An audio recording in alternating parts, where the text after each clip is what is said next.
এলাকাতে কিছু লোক বেরিয়েছে বলছে আমার কবর আমার পীর সাহেব চলে আসলো, নামাজের দরকার নাই। হ্যাঁ, ওর পীরের খবর কি হবে আল্লাহ জানে। আমাদের নবীর নামাজ মাফ হয়নি, আল্লাহ বলছেন মেহবুব সারা পৃথিবীর উপরে 5 ওয়াক্তের নামাজ ফরজ করেছি, তোমার উপরে 6 ওয়াক্তের ফরজ করলাম। রাতের নামাজ আমার নবীর উপরে ফরজ ছিল, জিজ্ঞাসা করুন মুফতি সাহেবকে। তো আমার নবী সর্বশ্রেষ্ঠ ব্যক্তি, আল্লাহর পরে সবচাইতে মর্যাদাওয়ালা, তিনার উপর আরো নামাজ বেশি ফরজ। আর এখন কিছু লোক বেরিয়েছে ওই যে আমাদের কবর আমাদের পীর সাহেব চলে আসবে, নামাজের দরকার নাই। এই মাল আছে না নাই বাবা? যে পীরের কি খবর হবে, তোর কি খবর হবে? মর আগে মইরা দেখ, তারপর বুঝতে পারবি। আবু বকর সিদ্দিকের জুতোর ধুলার সামান নাই আজকের কোন পীর।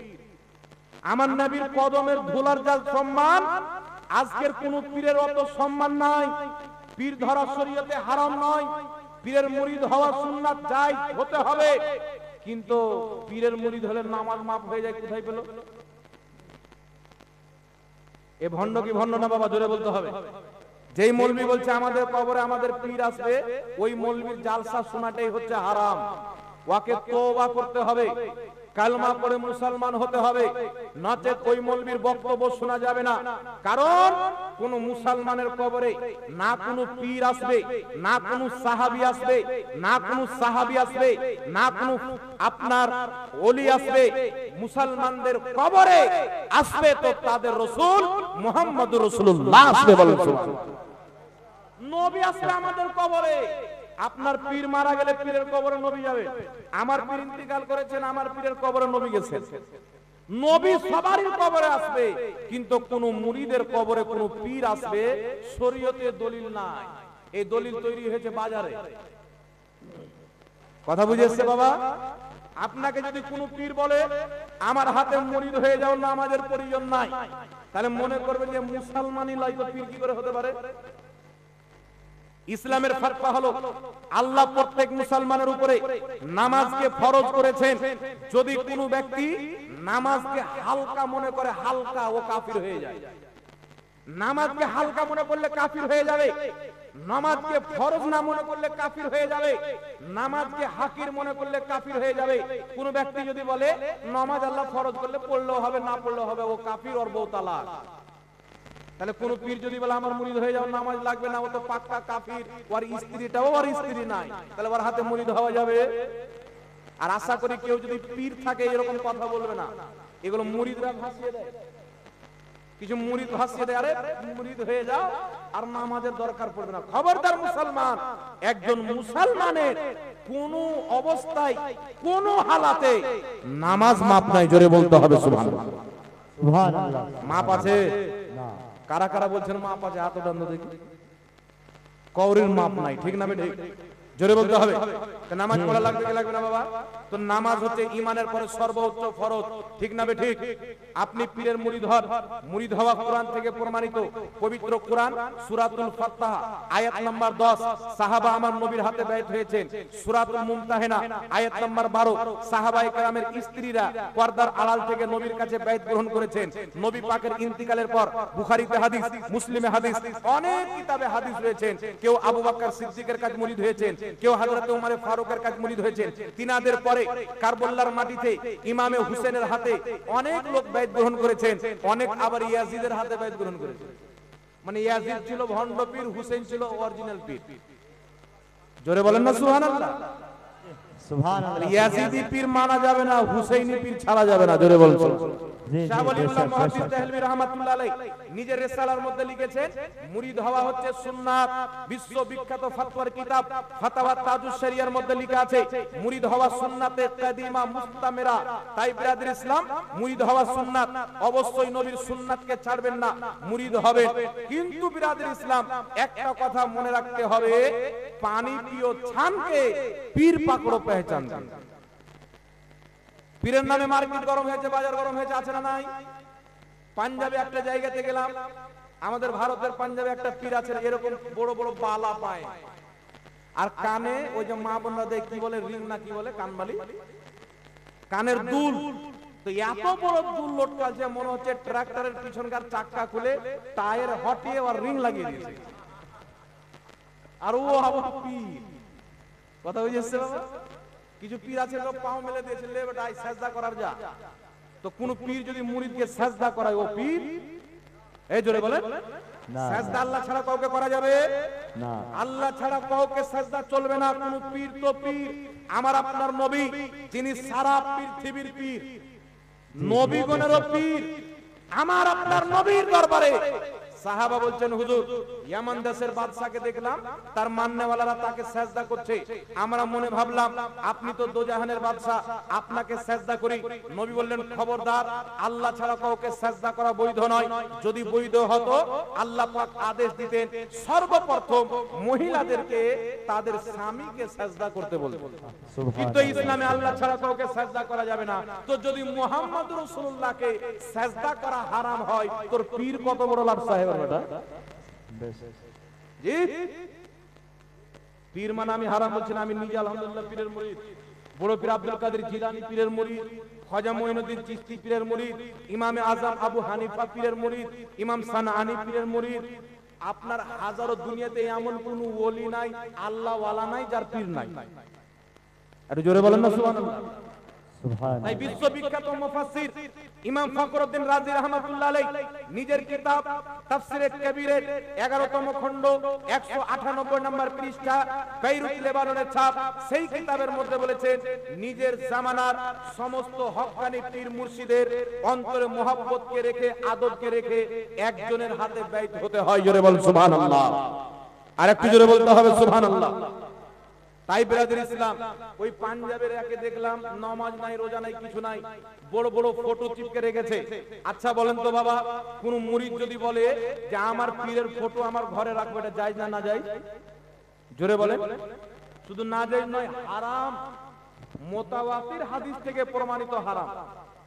একজন এক জায়গায় বক্তব্য দিলে একটা মুরিদ বলছে যে হুজুর আপনার যে সব ক্যামেরা হচ্ছে, একটি কথা মনে রাখবেন, এই দেখছেন আপনারা শত শত ক্যামেরা লাগা আছে, এই ক্যামেরাটার যে ফটো হয়, ভিডিও হয়, এই বিষয়ে আমাদের আহলে সুন্নাতের মাশায়েখদের মধ্যে মতমত করেছেন, মতভেদ, ইখতিলাফ। আর নবী বলেছেন আমার উম্মতের ইখতিলাফ হচ্ছে রহমত। এগুলো ফুরুই মাসলাতে ইখতিলাফ। অনেকে বলছেন নাজায়েজ হারাম, তারা করে না। যিনারা বলছেন নাজায়েজ হারাম তিনারা করছেন, তিনারা তিনাদের ফতোয়াতে আমল করবে, কোনো গুনাহ হবে না। তিনারা তিনাদের ফতোয়াতে আমল করবে, কোনো গুনাহ হবে না। জোরে বলেন সুবহানাল্লাহ। কিন্তু যেটা কাগজে ফটো আছে, বাড়িতে চিপকানো হয়, মানি ব্যাগে রাখা হয়, পকেটে ভরা হয়, যেই ফটো কাগজে আছে, সারা পৃথিবীর সমস্ত আহলে সুন্নাতের উলামা একমত, কাগজের ফটো তোলা, ঘরে চিপকানো, আপনার ট্রাক্টরে লাগানো, গাড়িতে চিপকানো, এটা স্পষ্ট হারাম। এতে কাউরির কোনো মতভেদ নাই। জোরে বলেন সুবহানাল্লাহ। একমাত্র প্রয়োজনে, যেমন পাসপোর্ট, বুঝেছে, পাসপোর্ট, আধার কার্ড, ভোটার কার্ড, ব্যাংকের প্রয়োজন, রেশনের প্রয়োজন, মমতা খালার লক্ষ্মী ভাড়ের প্রয়োজন, তখন জায়েজ আছে। বুঝতে পেরেছেন? প্রয়োজনে জায়েজ আছে, অপ্রয়োজনে জায়েজ নাই। না কোনো পীরের ফটো, না কোনো নবীর ফটো, এ তো আরো বেশি হারাম। কোন ব্যক্তি যদি নামাজের বাইরে হারাম কাজ করে, হারাম, আর নামাজের ভিতরে করলে আরো বেশি হারাম হবে কি হবে না? ভালো জায়গাতে গিয়ে হারাম কাজ। তাহলে যেমন এই যে আপনার এইবার হজ হলো, আলহামদুলিল্লাহ আপনাদের দোয়াতে আমরা আমাদের আব্বা মাকে হজ করতে পাঠিয়েছি, এখন আছেন। 18 তারিখে বোম্বে ফ্লাইটে নামলেন। তো হজ করতে গিয়ে একটা ভিডিও দেখলাম, একজন পাঠিয়েছে আমাকে। এই হজ করতে গিয়ে হাজিরা সব বসে আছে, আর 4টা লোক পাত্তা খেলছে, তাস। জি আল্লাহর কসম, আমি দেখে দিয়েছি ওই জায়গাতে গিয়ে পাত্তা খেলছে। তাহলে ভারতে খেলছিল, গুনাহ কি গুনাহ না? আর ওই রকম আরবের মতন মাটিতে গিয়ে খেলছে, তাহলে আরো বেশি গুনাহ হবে কি হবে না বাবা? জি, গুনাহ কবিরা হবে কি হবে না? তাহলে চিন্তা করেন মুসলমানের অবস্থা কি হবে। তাই ব্রাদার ইসলাম, বুঝে সুঝে কাজ করতে হবে, পীর অবশ্যই মানতে হবে। ইমাম যাহাবী রাহমাতুল্লাহ আলাইহি তারিখে ইসলাম কিতাবের মধ্যে সহিহ সনদে হাদিস নিয়েছেন। হযরতে আব্দুল্লাহ ইবনে উমর রাদিয়াল্লাহু তাআলা আনহুমা মারফু সূত্রে বর্ণনা করছেন যে একজন পীর তার মুরিদের কাছে এমন যেমন নবী তার উম্মতের কাছে। জোরে বলেন সুবহানাল্লাহ। এটা সহিহ হাদিস দ্বারা প্রমাণিত। কিন্তু বাবা কিছু লোক বেশি বাড়াবাড়ি করে কি করেছে, দুই একটা ভণ্ড পীরকে দেখেছে, বলছে সব পীর মানা হারাম। এও বাড়াবাড়ি, ঠিক না বেঠিক? দুই একটা গাঁজাখোর পীরকে দেখে বলছে সব পীর মানা হারাম। এটা একটা গাঁজাখোরি লোকের ফতোয়া হতে পারে, সুস্থ মস্তিষ্কের ব্যক্তির ফতোয়া হতে পারে না। আপনারা দেখবেন ওয়াহাবি মৌলবীরা বলে পীর মুরিদি চলবে না, বলে কি বলে না? কিন্তু আমাদের চাইতে বেশি পীরওয়ালা মানে। আচ্ছা বাবা বলেন তো, পীর হচ্ছে ফার্সি শব্দ, নামাজ হচ্ছে ফার্সি শব্দ, রোজা হচ্ছে ফার্সি শব্দ। নামাজের কেউ যদি আরবি দেখতে চায় কুরআন হাদিসে সালাত শব্দ পাবে, রোজার যদি আরবি দেখতে চায় কুরআন হাদিসে সিয়াম শব্দ পাবে। সেই রকম পীরের যদি আরবি দেখতে চায় তাহলে শেখ শব্দ পাবে। কি শব্দ পাবে? শেখ। একটা উদাহরণ আপনাদেরকে দিই, জ্ঞানী গুণী লোক আপনারা বসে আছেন। মুফতি নূর আলম সাহেব কাদরি বড় ভাই আমার ফতোয়া দিচ্ছেন যে পানি পান করা যায়, ওয়াটার পান করা হারাম। তাহলে মসজিদে আপনারা রাখবেন, বলবেন যে আমাদের মৌলবি পাগলা হয়েছে রে, এ মৌলবি আর চলবে না, চেঞ্জ কর, নাকি বলেন? আর যদি বলে যে পানি পান করা হারাম, ওয়াটার পান করা যায়, তাহলে মানুষ মনে করে আর বেরেন টাল হয়েছে, এ বাঙালি থাকার যোগ্য না, একে ঝাড়খণ্ডের রাঁচি নিয়ে যায়। আর রাঁচিতেও যদি না হয়, ভারতের সবচাইতে বড় পাগলাখানা আগ্রাতে নিয়ে যায়। উত্তরপ্রদেশে বলেন আগ্রা, আগ্রাতে নিয়ে যাও, নাকি বলেন? তো এইরকম হচ্ছে ওয়াহাবিদের অবস্থা। সুন্নিরাকে বলে পীর, পীর পূজারি। আচ্ছা পীর মানা যদি পীর পূজারি হয়, ও তো বাপ মাকেও মানে, তাহলে ওরা বাপ পূজারি হলো না, কি বলে? মানলে কি পূজা করা হয় বাবা? জোরে বলেন। মানা আলাদা, পূজা আলাদা। ওরা আমাদেরকে বলে পীর মানা চলবে না, অমুক ধুমুক 12-17 বলে ফতোয়া দেয়, কিন্তু তোরা নিজের প্রত্যেকটা মৌলবীর নামের আগে বলে শেখ। মানে ওদের সব মৌলবী পীর। গাঁজাখোর হোক, মাতাল হোক, ওয়াসিবিতা হোক, ডেট ফেল হোক, যেমন মৌলবী হোক, সবারই নামের আগে বলবে শেখ। নারে তাকবীর, দাঁড়িয়ে যান, দাঁড়িয়ে যান, নারে তাকবীর। চালু দেখছেন হযরত চলে এসেছেন, হযরতের বক্তব্য হবে। তো আমি বলতেছিলাম কি ইসালে সাওয়ার ব্যাপারে। তো মৃত্যু ব্যক্তির পক্ষ থেকে কুরআন যদি তেলাওয়াত করা হয়, সেই তেলাওয়াতের সওয়াব মৃত্যু ব্যক্তির কবরে যায়। মৃত্যু ব্যক্তির নামে খাওয়া দাওয়া করা যাবে কি যাবে না? ইমাম জালালউদ্দিন সিউতি শারহুস সুদুরের মধ্যে লিখেছেন, মৃত্যু ব্যক্তির পক্ষ থেকে গরীব মিসকিন আত্মীয় স্বজনকে খাওয়া দাওয়া করানো এটা জায়েজ আছে। কিন্তু বিরাদর ইসলাম আমাদের দিকে একটা জিনিস হয়, ওরা বিয়ের মতন ভোজ ভান্ডার লাগিয়ে দেয়। তো মৃত্যু ব্যক্তির নামে 40,000 মিসালে সওয়াব করলে গরীব মিসকিন গুলোকে দাওয়াত দেন বেশি করে, কথা বুঝেছে? এদেরকে খাওয়াবেন, নেকি বেশি আপনার পিতা মাতার কবরে যাবে। একটি হাদিস শুনিয়ে দিই, 950 বছর পূর্বের কিতাব হিলিয়াতুল আউলিয়া, ইমাম আবু নঈম আসবাহানী রাহমাতুল্লাহ আলাইহির লেখা কিতাব। সেই কিতাবের মধ্যে সহিহ সনদে হাদিস নিয়েছেন ইমাম জালালউদ্দিন সিউতি রাহমাতুল্লাহ আলাইহি নিজের কিতাব আল হাবিলিল ফাতাওয়া প্রথম খণ্ড 230 পৃষ্ঠার মধ্যে হাদিসটি উল্লেখ করে বলছেন, রেজালুহু রেজালুস সহিহ। হাদিসের বর্ণনাকারী হযরতে তাউস রাহমাতুল্লাহ আলাইহি বিখ্যাত তাবেঈ, তিনি বলছেন, ইন্নাল মাউতা ইয়াফতানুনা ফি কুবুরিহিম সাবআ ফাকানু ইস্তাহিবুনা আই ইয়াতআমা আনহুম তিলকাল আইয়াম। হযরতে তাউস রাহমাতুল্লাহ আলাইহি বলছেন, আমাদের জামানায় যখন কোনো ব্যক্তি মারা যেত, তো আমাদের ধারণা ছিল মৃত্যু ব্যক্তি নিজের কবরে 7 দিন পর্যন্ত কঠিন অবস্থায় থাকে, তার কারণে আমরা সেই মৃত্যু ব্যক্তির পক্ষ থেকে 7 দিন পর্যন্ত মানুষকে খাওয়া দাওয়া করাতাম। জোরে বলুন সুবহানাল্লাহ। এটা তাবিন ও করতেন, সাহাবাও করাতেন। তাই সাহাবা এবং তাবিন থেকে আমরা দিন নিয়েছি, তখন থেকে চলে আসছে মৃত্যু ব্যক্তির পক্ষ থেকে খাওয়া দাওয়া করানো হয়। আরো অনেক দলিল আছে, অল্প করে বলছি যেহেতু হযরত চলে এসেছেন। আরেকটা কথা হচ্ছে, মানুষকে দাওয়াত দিয়ে কোরআন তেলাওয়াত করা যাবে কি যাবে না? সুনানুদ দারমির মধ্যে হাদিস, যেই হাদিসকে ইমাম নববী রাহমাতুল্লাহ আলাইহি নিজের কিতাব আল আজকারের মধ্যে উল্লেখ করে বলেছেন, হাদা হাদিসুন সহিহুন, এই হাদিসের সনদ হচ্ছে সহিহ। সাহাবায়ে কেরাম এবং তাবেঈনগণ নিজের জামানাতে যারা শুদ্ধভাবে কোরআন তেলাওয়াত করতে জানতেন, তাদেরকে দাওয়াত দিয়ে একত্রিত হয়ে কোরআন তেলাওয়াত করে খতম করতেন, তারপরে দোয়া করতেন। তিনারা বলছেন, আমাদের এটা বিশ্বাস যে কোরআন খতম করার পরে দোয়া কারেন্টের মতন কবুল হয়ে যায়। জোরে বলতে হবে সুবহানাল্লাহ। তাই বাবা মারা গেছেন, আত্মীয় স্বজন মারা গেছেন, যদি যারা কোরআন তেলাওয়াত করতে জানে, মাদ্রাসা থেকে তালিম নিয়ে মৌলভী সাহেবকে ডেকে গ্রামবাসীর যারা কোরআন তেলাওয়াত করতে জানেন তাদেরকে ডেকে একত্রিত হয়ে যদি কোরআন তেলাওয়াত করা যায়, এটা কোনো দোষণীয় নয়, এটা সহিহ হাদিস দ্বারা প্রমাণিত। তাই সুন্নিরা করে, আর যারা সহিহ হাদিস মানে তারাই হচ্ছে সুন্নি। জোরে বলতে হবে সুবহানাল্লাহ। কথা বুঝে এসছে বাবা? এবার মৃত্যু ব্যক্তির নামে দোয়া তো করা যাবে, জানাজার নামাজে একটা দোয়া আমরা করি, ঠিক না ঠিক? মৃত্যু ব্যক্তির জন্য দোয়া করা যাবে, এতে করার কোনো মতভেদ নাই। তাই 4 দিনে হোক 40 দিনে হোক মানুষকে খাওয়া দাওয়ার ব্যবস্থা করা, গরিব লোককে বেশি খুঁজবেন। কথা বুঝে এসছে? এখন বাপ মায়ের চালিসা করে আর খুঁজে কোনটা মাস্টার আছে, কোনটা ডক্টর আছে, কে ইঞ্জিনিয়ার আছে, বড় বড় লোককে খুঁজে বাড়ির পড়োশির গরিবটা নাই। এরকম হয় কি হয় না বাবা? ধরে বলে এইগুলো খাবারের হক হচ্ছে সবচাইতে বেশি মিসকিন গরিবের। হ্যাঁ, আপনি মিসকিন গরিবকে সকলকে ডেকে নিয়েছেন, তারপর আত্মীয় স্বজনকে ডেকে নিয়েছেন, একটা চলতি রেওয়াজ হয়ে গেছে, কোনো সমস্যা হবে না। কিন্তু ইয়াতিম গরিব মিসকিনদেরকে বাদ দেওয়া, জোরে বলতে হবে, বাদ দেওয়া যাবে।